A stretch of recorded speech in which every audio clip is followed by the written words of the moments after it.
Oh man, what happened to the ship? Must have been one heck of a night. I don't think Vines and Logs gonna patch that. It's Rell, and let's dive into IfSunSets, POLYMORPH's third-person crafting survival horror sandbox. First we're going to talk about the story, then the art, and finish it off with the gameplay.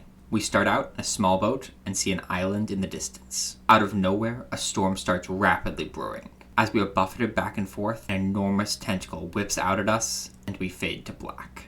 We come to on a beach and are greeted by Blifia, a fairy. She complains about the krakens. Wait, plural? There are multiple of those things? Apparently, the island is cursed, turning living creatures into monsters. We agree to work together to hopefully break the curse and escape the island.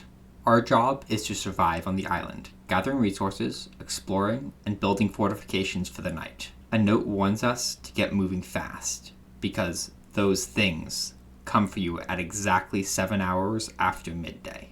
We learn of the Cthulhu Stones, altars that with proper offerings can keep those things at bay temporarily. As we explore the island, we learn about different groups that have been stranded here, and the grim reality of attempting to survive. We aren't the only survivors on the island who still hold control over our minds.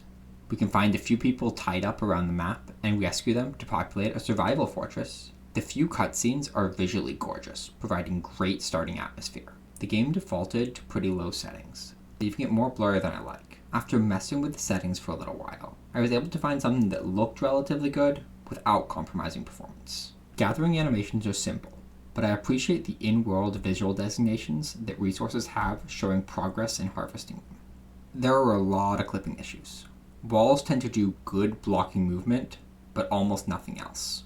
Melee attacks in particular are great at phasing through solid objects, though we're going to wait on showing you the largest offender for a little while. Despite lots of repeated textures and even some 2D mixed in, the game world still gives off the vibe of a mythical island that has claimed many lives.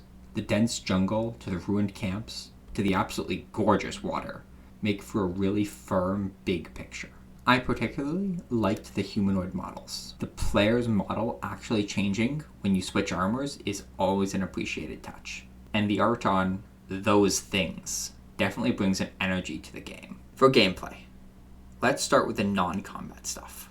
Resource gathering is pretty intuitive. Click the interact key to pick up a single resource, and hold it to gather from piles. Some resources must be extracted before harvesting. Think mined or cut. Just grab the correct tool and attack the object.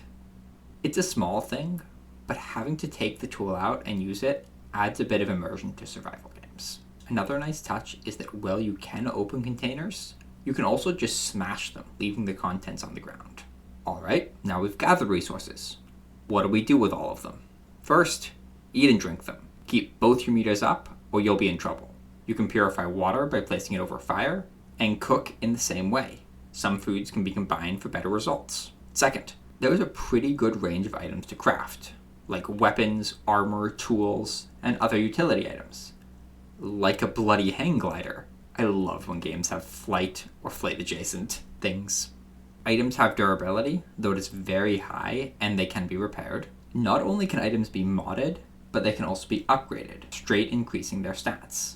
And the range of stats is massive. My trusty reinforced spear starts out with 10 damage, but I found another item with over 100 base damage. The system is pretty interesting, but for me, it felt a bit out of place with the general horror survival vibe. Each item has a gold value, and those people you rescued act as traders. You can build a base, and the building mechanics are manageable, if a little awkward. Crafting, cooking, and farming stations are all relatively painless to place. One place I think the game falters is the resource management, crafting, and building menus.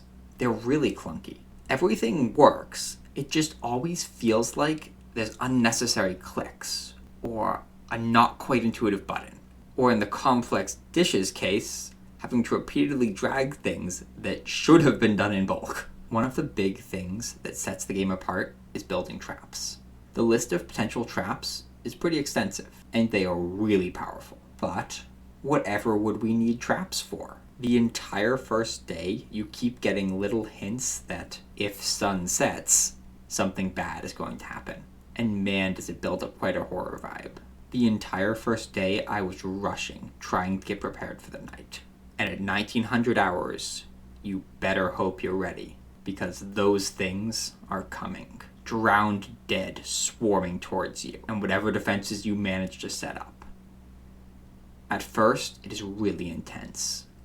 You get completely surrounded by literally hundreds of them, bashing at your door, leaping onto your roof, and harassing you from above.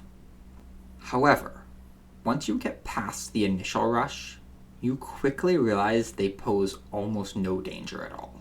The AI for the enemies is terrible, running straight into your traps and failing to manage even the basic elevation provided by your floor tiles. Now, they are zombies, so they aren't supposed to be smart. So what should we do to make them challenging? Have them damage your base. And while your base does occasionally need repairs, the damage it takes each night provides basically no chance of breaking them. The biggest issue? The collision boxes block movement well enough, but they have no impact on attacks. With a long enough weapon, say my trusty reinforced spear, you can stab enemies through the walls and ceiling without them hitting you at all. The nights become a time to farm XP, rather than a properly scary experience. The game even adds a kill count feature, like another game might have a hit combo one. The nights were a major letdown from the ominous horror vibes day one built up. Now, that isn't to say they aren't fun.